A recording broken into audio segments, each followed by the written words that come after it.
Well, hello, everybody. It is Sober Sunday Stories.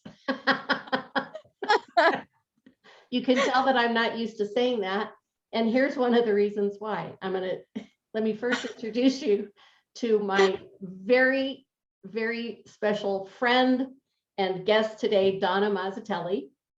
Thank you, Nancy. It's good to be here. As I stumbled over all those new words for me. So Donna is an author, an editor, a publisher, and a writing coach. And the reason I was just stumbling over this introduction is because it's brand new and Donna was instrumental in helping me come up with it. So today's the first time I've said it, right? Sober Sunday Stories. And that's what we're going to do. We're going to start having these Sober Sunday Stories every Sunday. And sometimes you might just get me, and sometimes hopefully I'll have guests. So Donna's the my favorite person to launch things off with. Because she's a good guinea pig for things. Yeah. Donna's one of my favorite guinea pigs, right? Oh, I love it. So today we're going to talk about, oh my God, if we could stop laughing, right? We're going to talk about recovery, cancer, a little bit of cancer, and Donna's new book, Mosaic Heart, Pieces of an Unfinished Life. Look at that. Is that gorgeous? Thank you. Look at that, will you? And I will tell you that it's fabulous. It's an incredible book, and you must get your hands on it when it launches on March 14th. It's actually already available online. This is the first place it's being announced. So there you go. Oh my God. You can get it. To get your copy on Amazon? Amazon, Barnes and Noble, bookshop.org if you want to support local indie bookstores, as well as you can go to your independent bookstore and order it. So yes, it is now available. The book parties though are in March. So my first book party in person is on March 14th, and my Zoom launch party my book party is on March 21st. So yes, so everything is up, but the big celebrations come next month. Yes. I'm so excited for you. Oh my God. Thank you. Magnificent. And so you're going to definitely have to tell me where to put all the links so I can put stuff in the show notes. Perfect. Yes. Right? Okay. So also one of the big things, and the reason why Donna is here today is because she quit drinking 29 years ago today. Congratulations, my friend. Thank you so much. Holy shit. Thank you. That's stunning. And as somebody in one of the meetings I used to attend would say, well, hell, you don't even drink. You don't even, that you've been so long without it that you just don't even do it. So So tell us what it was like and why you quit and what it's like 29 years later. I mean, how has your life changed? Thank you. Well, I can say that if anybody had told me that I would be sober 29 years later on the day, actually on February 20th, 1993. Yeah, I have to think about what year we're in. 1993. This is the day that I declared that I wasn't going to pick up another drink. I honestly don't know when my last drink was. So I just know that this was the day in 1993 when I said, I can't keep doing this. So I need to stop. And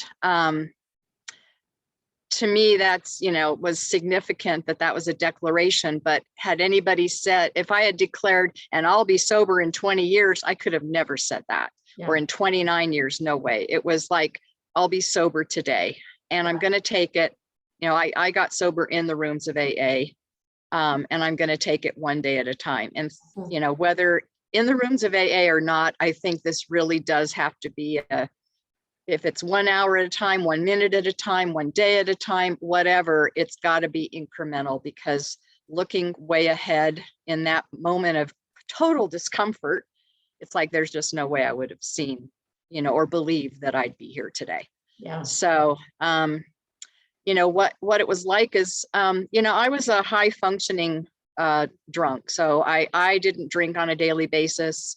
I was more of a, you know, I don't know if I'd call myself a binge drinker even, but I didn't drink daily, although it was regularly. So I can say that it was regular, and it escalated as the years progressed. It got to be a bigger issue, and blackouts happened more frequently.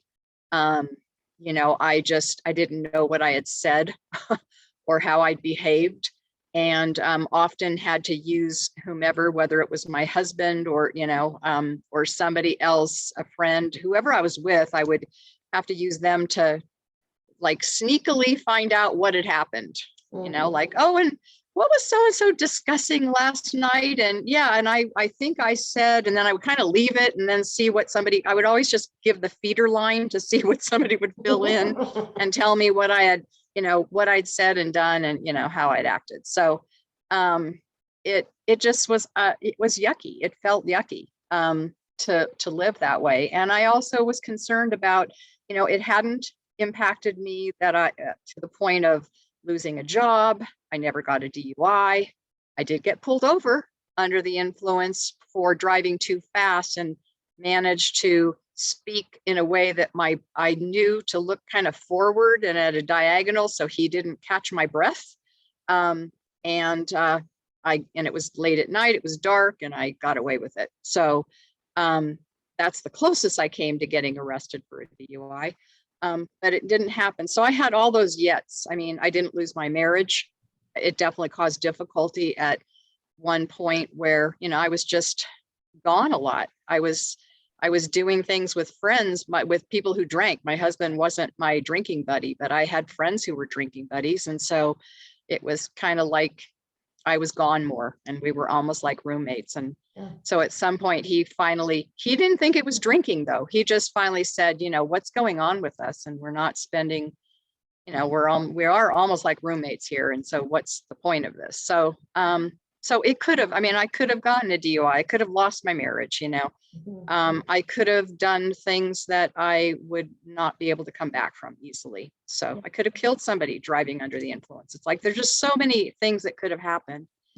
And thankfully I just decided I was going to stop before any of those things happened. Yeah. So that's kind of what got it going. At the beginning, I mean, I've been thinking about this because it's my anniversary, you know, what it's like today. You know, today I can pick up I could have sparkling water at a celebration, you know, at some event, and it could be in a glass like you're drinking from right now. It doesn't have to be in a champagne flute or a wine glass. But when I first got sober, I needed to have a wine glass because I felt deprived. I felt deprived that I didn't have a drink in my hand. So I had to do something that made me feel more festive, I called it.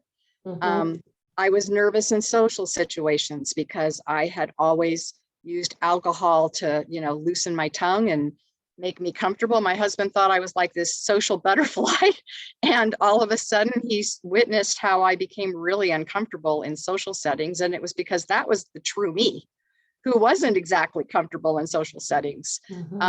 But alcohol covered all that up and made it just, you know, I just could flow and dance and whatever, you know, I could be the life of the party. So in the beginning, it was like, those were the things that were difficult, like how to be in social situations, how to still feel a part of the group, even though I wasn't drinking. And then not wondering, like, could I ever have fun in my life again? Could I really experience, you know, good times again? I mean, I had a distorted view of what good times meant. That's for sure. I mean, and as years progressed, I got more clarity on that. Definitely. So, So I'm glad I took it a day at a time, because there were times that I was angry. There were times I was resentful. There were times I was jealous of others who could drink and didn't have a problem with it. They could stop. And, you know, I just knew when I got started, it was hard. It was hard to stop. There was so much mental that went on in order to get me to drink level with whoever I was with.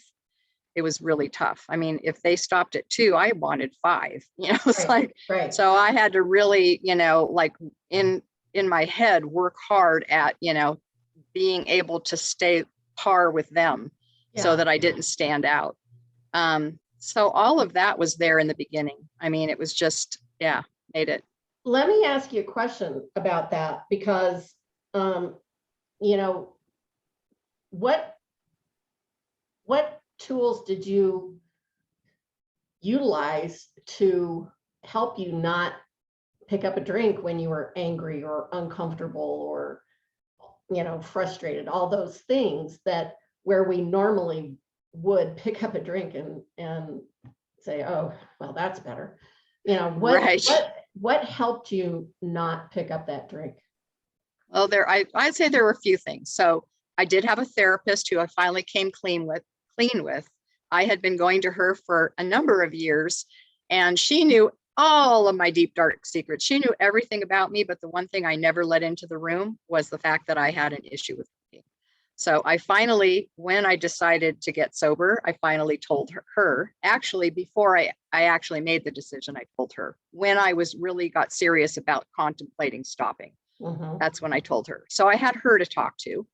I also did go into AA. I did enter the rooms, and I can say that, you know, I didn't necessarily pick up a sponsor immediately, but I did have women friends, especially, that I could call upon and talk to at those times.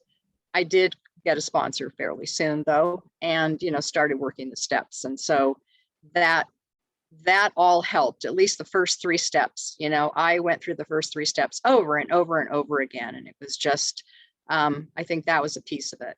And then there was a part of me that, you know, I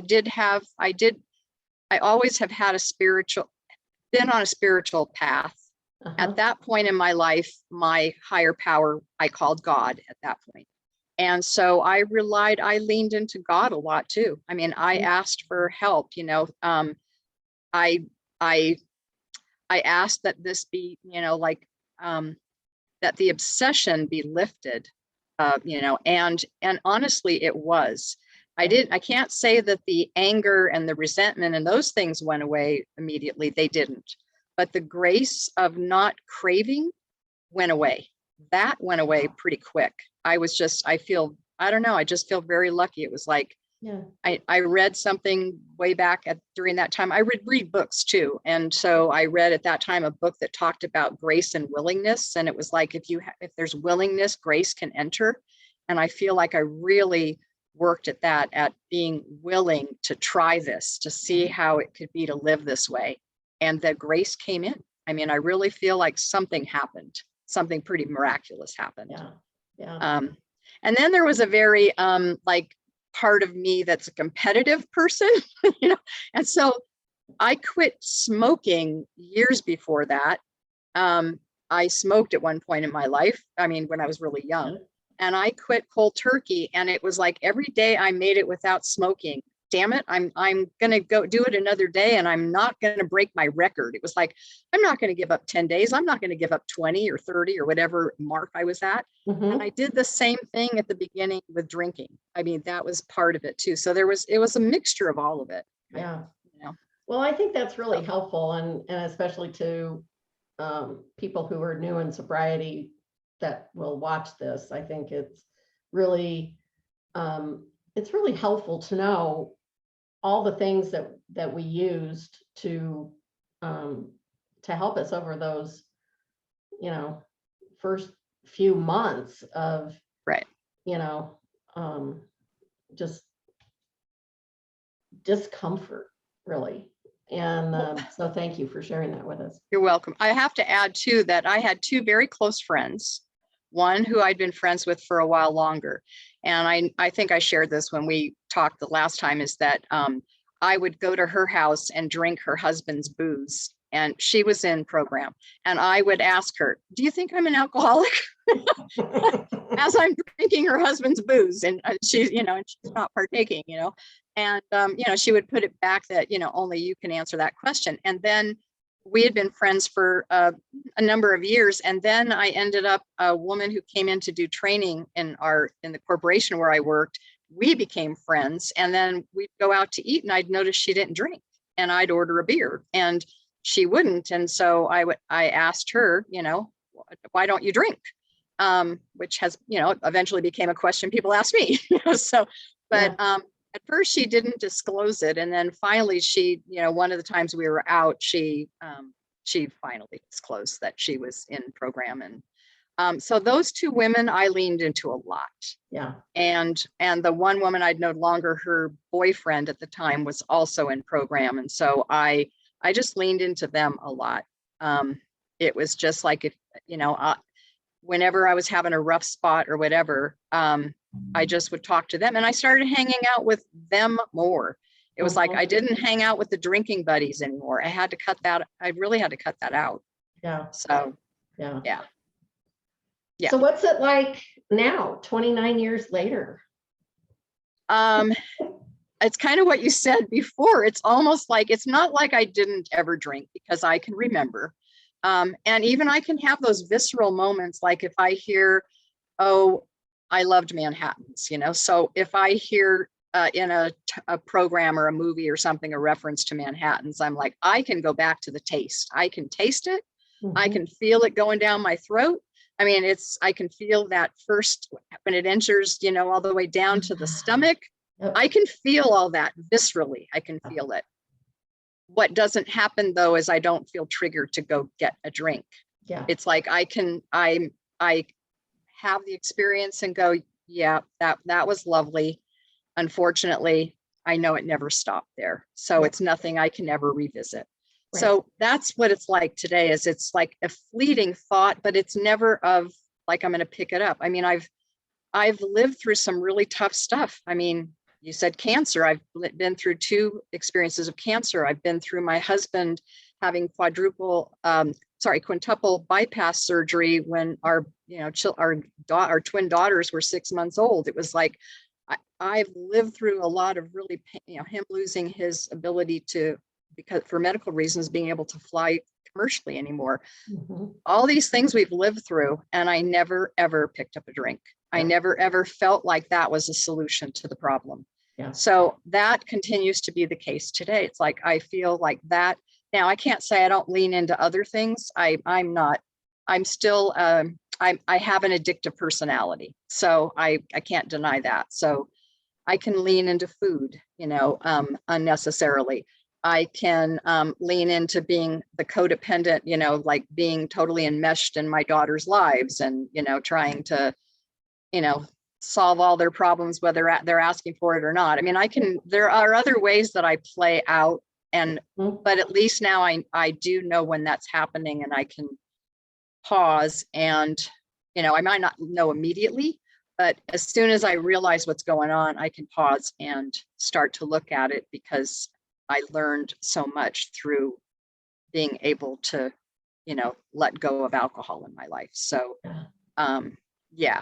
So there's a freedom in life, and it's like, and I feel like I'm authentic. It's like when I am in a joy or yucking it up with friends or whatever, it's really me. It's coming, my laughter is real and genuine. It's not something that's being put on because of something that's, I don't know, stimulated it, whatever, right. However you want to describe it. Right. So, I can deny feelings and emotions. I can still have a hard time with being with grief or sadness or whatever, but I can also get to it and be with it, as I talk about in my book. It's like, so if I were still drinking, I don't think I'd be as introspective a human being and be as, have had as much growth personally as I have if I were still drinking.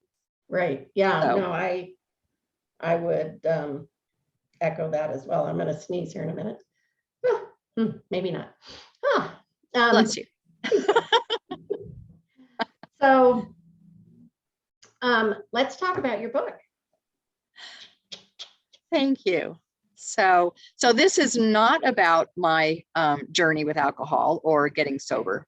That actually isn't going to be my second book, is about that, along with motherhood, which I'm still kind of working out as I'm writing. I'm going to see what unfolds in terms of what does that even mean? What's that going to look like? But addiction and motherhood are going to be the themes in the second book. This book is about my two journeys with cancer, and where I came to be in my relationship with cancer and a relationship with treatment. Also, what happened within my marriage. I mean, the things that were going on. And so, and where I came to be with regard to my marriage, and even where my relationship with myself and where was I going to go with the rest of my life. So, because after my first time with cancer, I really thought that my purpose was to go on and show people how to, make sure all the toxins were out of their lives, in their households, in their bodies, and everything that surrounded them and that they put into their bodies. And ultimately realized that no, that's not where I was supposed to be. What I'm doing, as you described, is exactly where I'm supposed to be. What I'm meant to be doing is help people to tell their stories. Yep. And be able to sit with people in painful stories that, usually take us back, and I mean, they take us back into hope and inspiration and the light. But in order to really tell somebody what we've been through, or in order to bring that message into the world, we have to share the depths that we've been to in order to show the heights where we are now. So I help people walk through that. And I think it's because of what I've lived through that I'm able to be with people in that place and sit with people, and even help them bring out more of their story, because I can tell what's being glossed over, or what's still hard to dive into. But I can do it in a compassionate way that's not at all about forcing anybody to do anything they're not ready or willing or open to. So yeah. So my story is all about that whole journey. I mean, it spans 7 years of time, and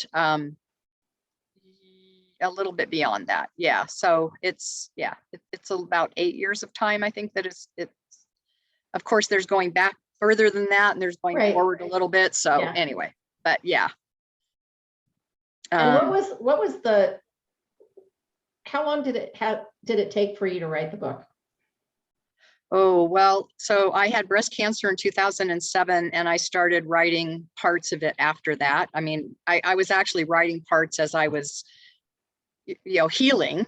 Right. That I then took those, because I journaled. I always have journaled. So then I would take those pieces that I had journaled about and then start putting them into, write them as something to be included in my story. So, and then I wrote I wrote on and off. It wasn't constant or consistent. So I wrote on and off. And then I ended up with anal cancer in 2014. And so originally what I thought my book was going to be, I thought my book was going to be about cancer, addiction, motherhood. I thought that was going to be the whole premise of the book initially. Getting cancer a second time, I realized that no, I have to divide, I had to break it away. And there was definitely a journey between those two experiences of cancer and beyond. Yeah. So that was the story to be told. And as the back of the book, I mean, I'm not giving anything away in the sense of the back of the book says that, I mean, I hated cancer originally. I was afraid of cancer.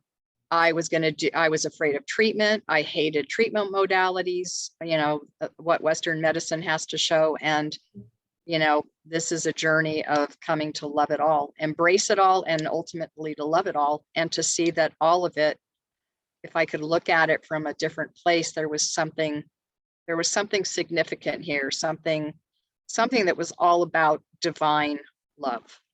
Yeah. And yeah. Well, I know I call my, my experience with cancer as one of my gifts of adversity. And that I truly feel that it was a gift. And because it changed my life so completely. Well, Yeah. and not really even completely. I'm sure there's a lot of things that I could do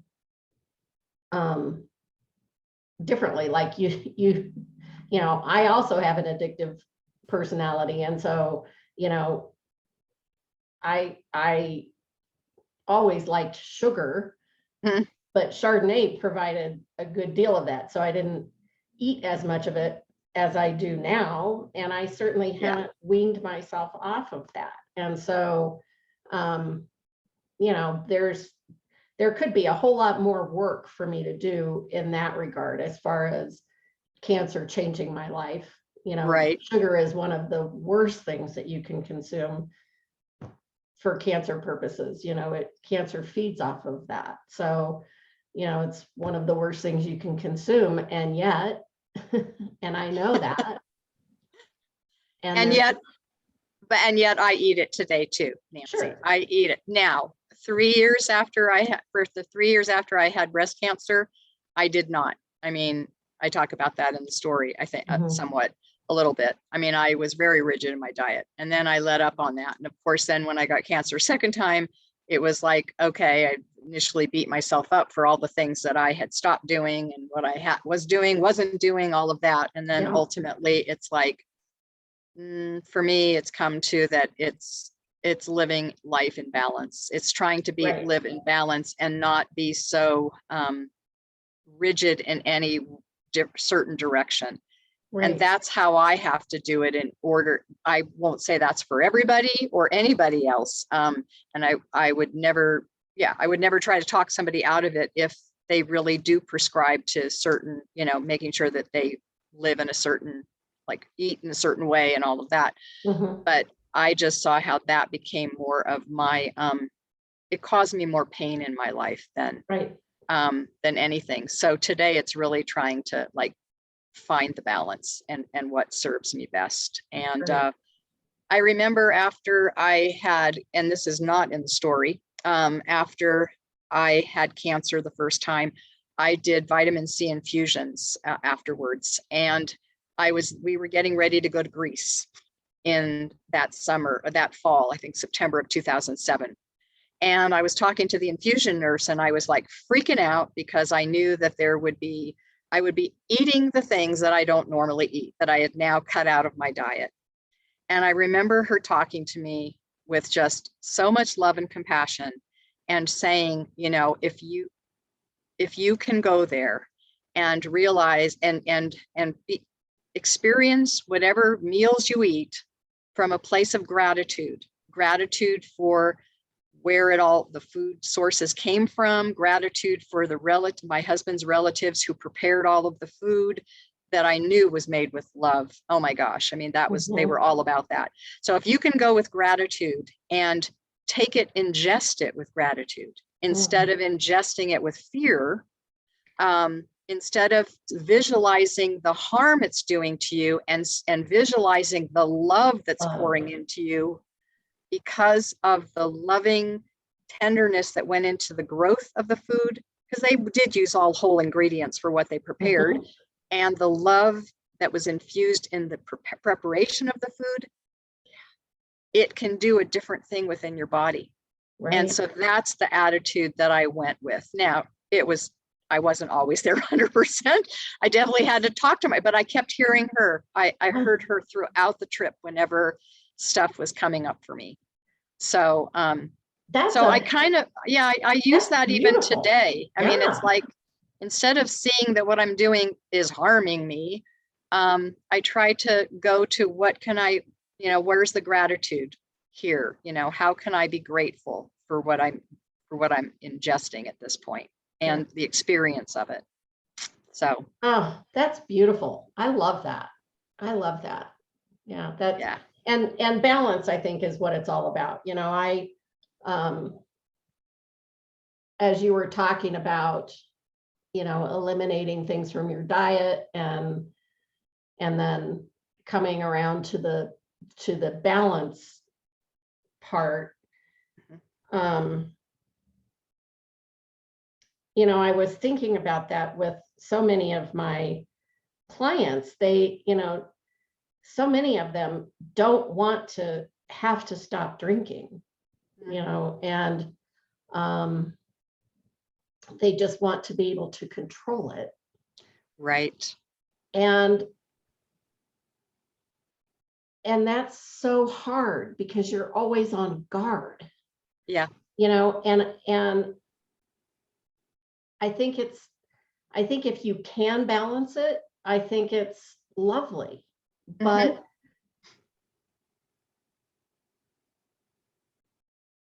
I know that I can't. You know, I have to remember where my drinking took me. And it sounds like that's one of the things that helps you, is remembering where your drinking took you. Yes. And I just don't want to go there again.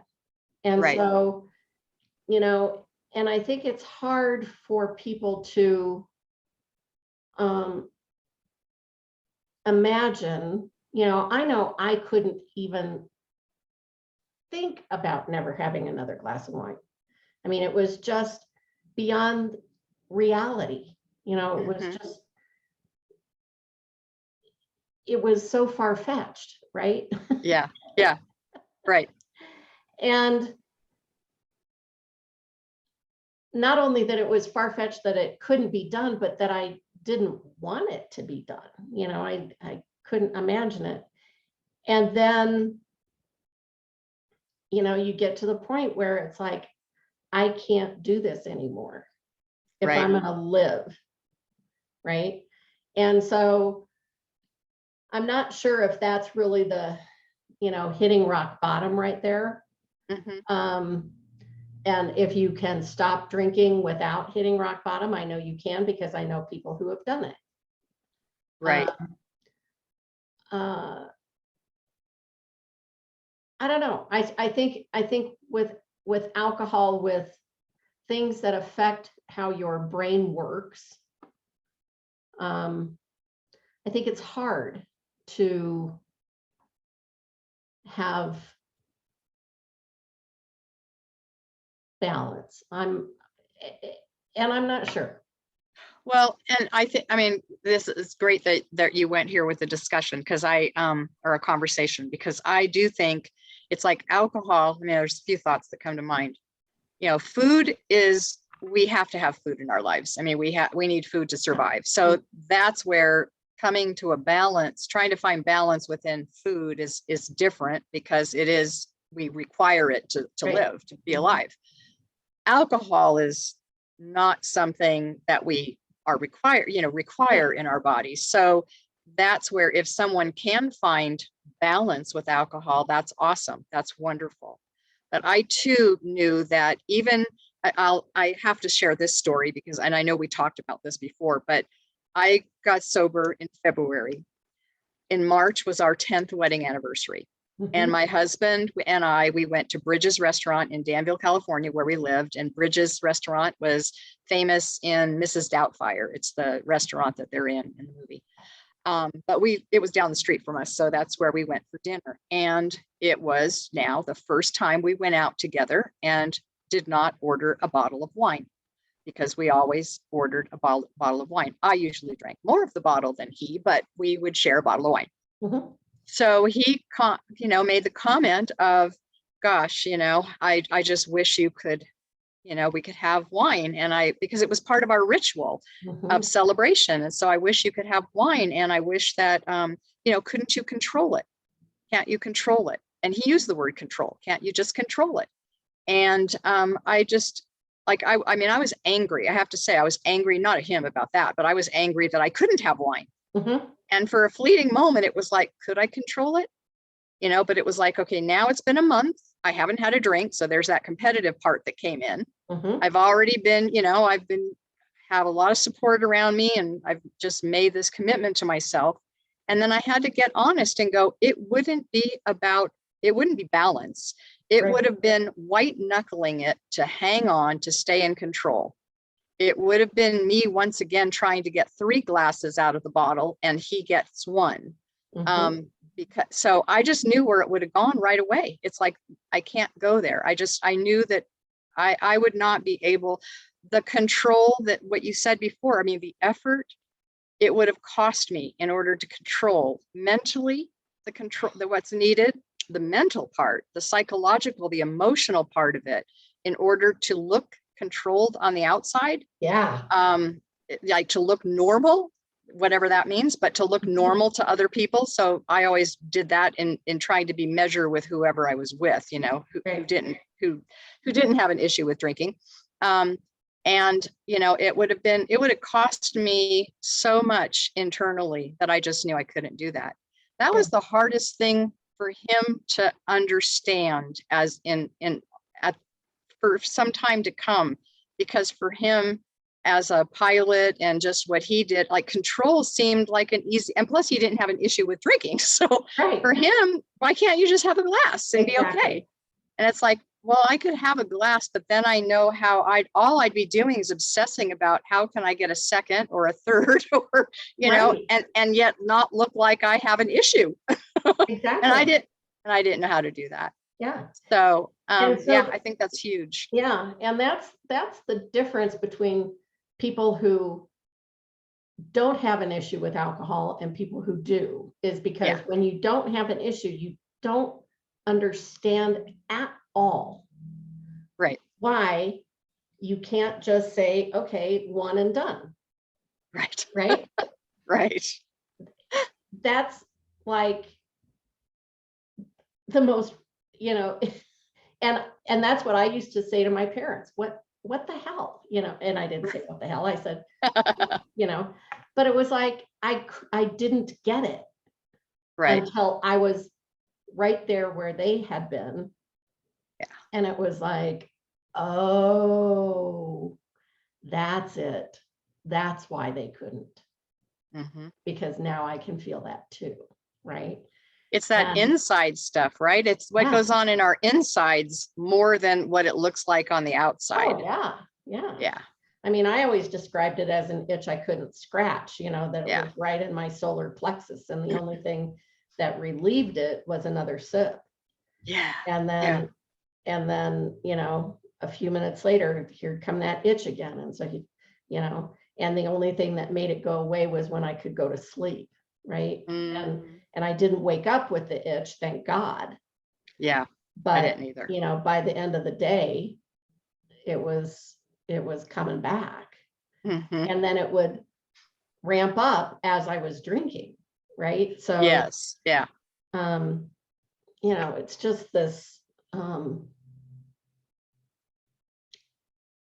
endless loop. Yeah. And, you know, it takes, I don't know what I should do some research on this. I really should know what the length of time it is for all the alcohol to leave your system so that you're not having a physical craving anymore. Right. It's more of a psychological craving that you have. Right. And that's why prayer and mindset and those kind of things can help alleviate the craving, is because it's not a physical craving anymore. Exactly. It's an inside job. It's a mental job. And right. So, you know, I think, I don't know. It's interesting. It's an interesting idea of being able to moderate if you're addicted. You're right. And you know, I don't know. I don't know if it's using a different substance than your drug of choice, if that's, you know, part of it. You know, like drugs were never my deal, you know. So, you know, if I were to start smoking pot, would it trigger me to start drinking again? And does smoking pot mean that I'm not sober? For me, it does, because that's the way I was brought up in the rooms, right? That Right. sober is sober. You're not using any kind of mind altering substance, but, you know, maybe that's not, maybe that's just another rule that was made by some arbitrary, Right. thing, I don't know. And what I'm trying to, I guess I don't know if I'm trying to communicate or if I'm trying to be transparent in my lack of knowledge and all of that. Mhm. And really lack of opinion, because Yeah. I don't know. And Well, I think that's where to quote something from the big book, it's like that's where rigorous honesty has to come in, right, and trying to take away our denial, make sure that we're not in denial. If we to decide for ourselves, what do we need as our own personal, if we call them rules, or that we live by. Is it what's prescribed by some outside group or entity, or is it something that internally we come to and we know that we're not really, that whatever we come to, so whether somebody who is sober, from alcohol, but yet partakes in marijuana, knows that the two shall never, they're not linked, and they don't have the same level of dependency that they did with alcohol, and it doesn't cause issues in their life the way alcohol did. I guess that's a personal, yeah, I'm thinking out loud, but I think that's a right, personal decision then, right, it's like, but can somehow, though, there has to be that internal honesty, so that when you make such a personal decision, exactly, it's not you, talking yourself out of that, yeah, out of the fact that this maybe is a problem, right, a replacement problem. So, right. yeah, And then the question for me is, why do you want to put a mind altering substance into your body in the first place? So yeah, that's where it really comes down to, is what are you trying to avoid? exactly, Right? Or exactly. enhance, or something. You're trying to cope with something by Yes, utilizing a substance that is going to change how you react to it. right. Right.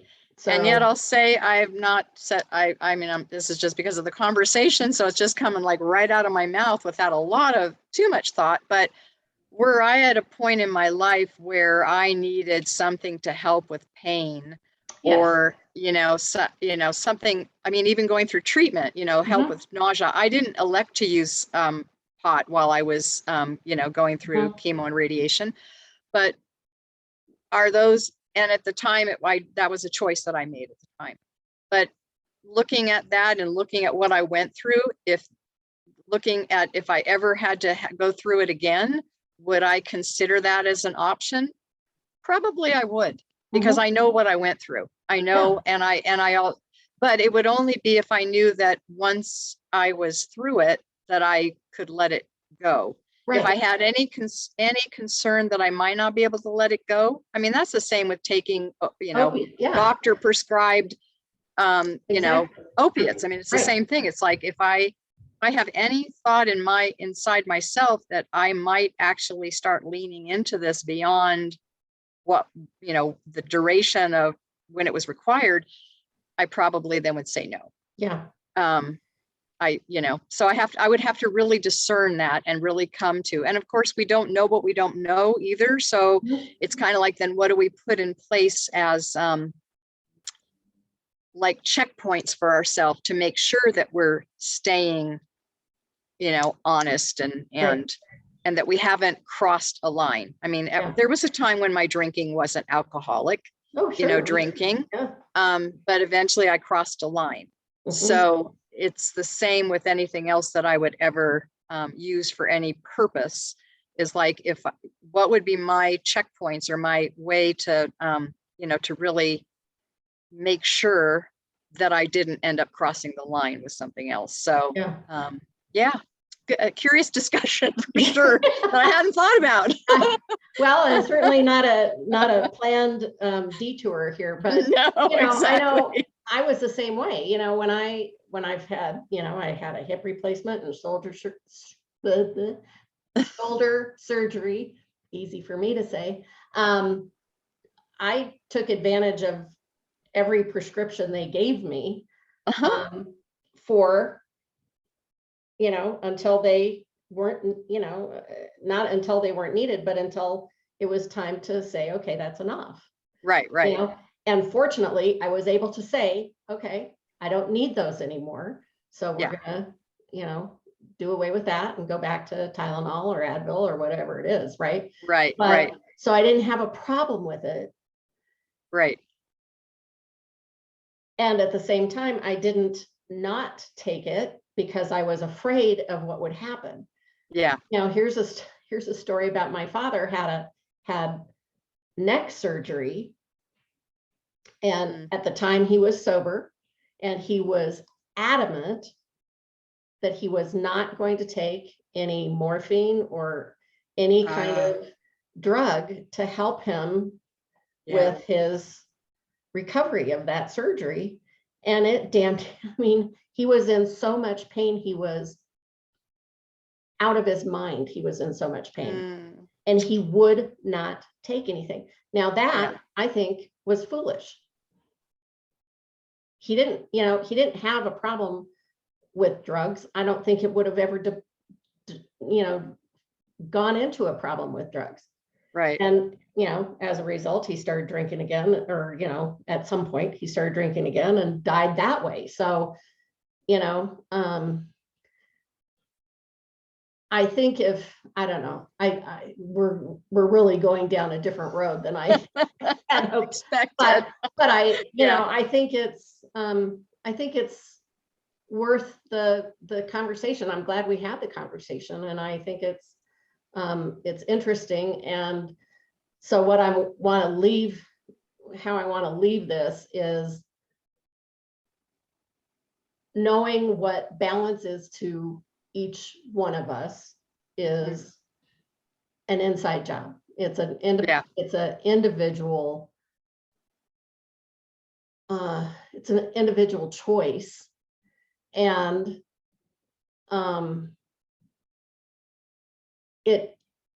all of this requires us to look inside of ourselves and really determine what is true for us. Exactly.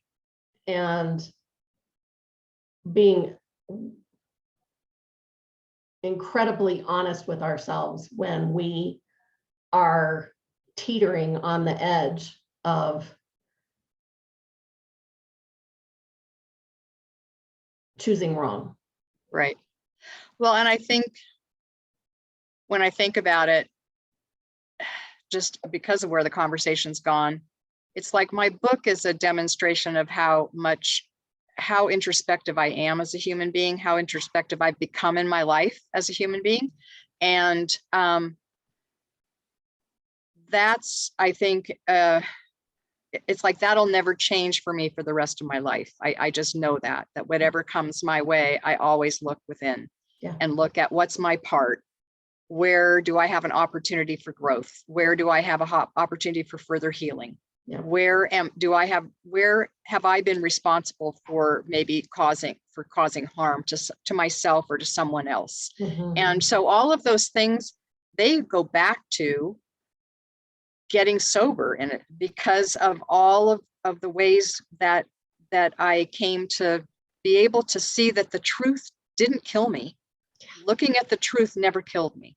Yeah. And it didn't take me further down, the spiral by looking at the truth of my actions and behaviors and, what I had done in my life. So I just feel like that's a part of that I will always carry with me going forward. So anything that comes up, because I have an addictive personality, it's like I have an opportunity to look at, is this playing out in some way in my life? Is it time to make some course adjustments or not? Right. And so I think it's those beautiful pieces that are in play within me that, you know, I think help me, that even if I do go off in some direction, that I am able to course correct and come back and then Right. look within myself.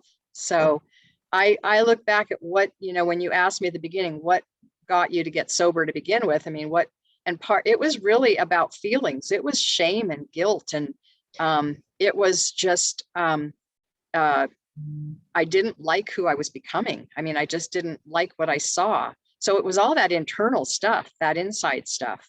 Yeah. And I didn't want to keep feeling that way. And I didn't want it to get worse. I didn't want to get to the point where I just hated myself and couldn't even stand to be with me. Yeah. So, yeah. So I think whatever comes up in our lives, it's like, if we can keep looking within and know that the truth's never going to, it doesn't have to take us down. And of course, lean into friends and people like you who can help lead people, you know, and just people you can trust, where you know that no matter what you share and disclose, you're not going to be judged. You're not going to be told how horrible you are, you know, all of those things, that somebody is going to walk with you, be a witness to you, and be a support to you. And I think whatever that looks like in terms of people, programs, books, you know, podcasts, whatever it takes, it's like, there's plenty of resources to lean into. Absolutely. People. Yeah. Absolutely. So. All right. So it's time Awesome. for you to tell our viewers how they can learn more about you. And I will also add all of your website and stuff in the comments when I post this. But if you would like to verbally tell everyone where they can find you. And sure. The best place to go is to writingwithdonna.com. That's the easiest. And Donna at writingwithdonna.com is my email. So that's, you know, where I show up as author, writing coach, editor. And of course, that also then leads to my publishing website, which is Mary Dissonance Press. So yeah, it's all the information is there. And I am looking forward to celebrating my launch. I would love for people, you know, to come to either the online event on the 21st of March, and that's going to be from 6 to 7 p.m. Mountain Standard Time. It'll be a Zoom event. And then the week prior to that, though, the in-person, book party will be on March 14th. And that's going to be from 5:30 to 8 in Centennial. It's actually going to be held at the Village Workspace in Centennial. Oh, great. Cool. Yeah. So I'm really excited about that. So yeah, so lots to celebrate, you know, and so yeah, so I'm looking forward to it. So thank you for this conversation. This has been wonderful. Well, you're so welcome. Yeah, I have to say that thank you. And I just have to say that being, you know, living sober, I mean, that is probably, aside from my children, it's the biggest gift that I ever have given to myself in my life. It is the biggest gift I gave to myself. You know, my children didn't come from me alone. So, but the biggest gift I've ever given myself is the gift of sobriety. I think my life would not, I know my life wouldn't be what it has been had it not been for getting sober. Yeah. So. Absolutely. Yeah. So thank you for the chance to walk down memory lane. Oh, you're so welcome. And I'm so glad that you decided that you wanted to do this again. Oh, yes. Yes. And I'm so excited about Sober Sunday Stories. Yes, me too. I think it's so great. I'm really excited about it. So yeah. I love it. I love it. So I always love to end my interviews with with some questions and this was inspired by James Lipton and his show, The Actors Studio. Yes, I love him. Yes, I loved him. Yeah.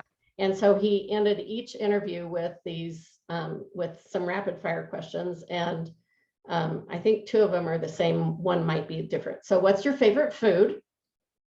Pizza. What do you like on it? Ooh, vegetarian is the best. Oh, Yeah. Vegetarian and cheese. Yeah. And actually, well, also, I like olive oil base more than a tomato base. okay. So, yeah. Good. Yeah.